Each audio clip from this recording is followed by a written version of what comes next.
कभी कभी हम सोचते हैं हमने किसी का बुरा नहीं किया, फिर भी हमारे साथ क्यों दर्द, धोखा और दुख होता है।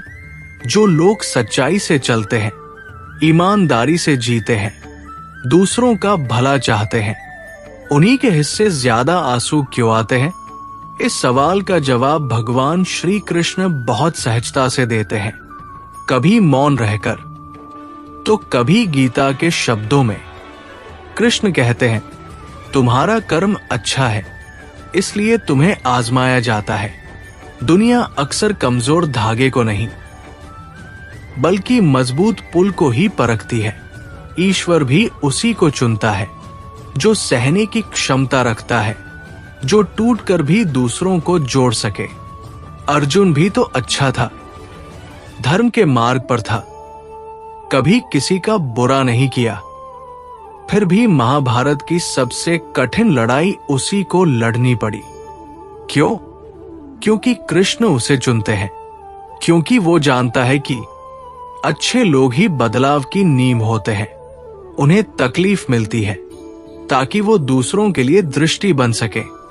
कृष्ण ये भी कहते हैं, जो आज तुम्हारे साथ बुरा हो रहा है वो तुम्हारे जीवन की कहानी में एक अध्याय है, पूरा ग्रंथ नहीं।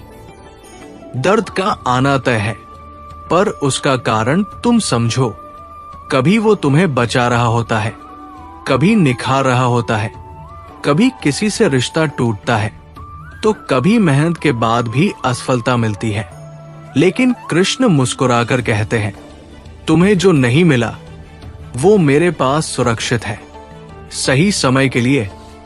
अच्छे लोगों के साथ बुरा इसलिए होता है क्योंकि उन्हें आगे और बड़ा बनना होता है। वो दुख, वो संघर्ष तुम्हें तैयार कर रहे हैं उस स्थान के लिए जहां आम लोग नहीं पहुंच सकते। तो अगर तुम्हारे जीवन में दुख है तो घबराओ मत। ये इस बात का संकेत है कि ईश्वर तुम्हारे साथ काम कर रहा है, तुम्हें गढ़ रहा है, कभी आंसू से, कभी धैर्य से, तो कभी खामोशी से। कृष्ण कहते हैं, मैं हर उस व्यक्ति के साथ हूं जो सच्चा है, भला है और धैर्यवान है। देर जरूर होगी पर न्याय जरूर होगा। अगर इस कहानी ने आपके मन को थोड़ी शांति दी हो तो इस सफर में हमारे साथ बने रहिए, क्योंकि यही है मन का मार्गदर्शन।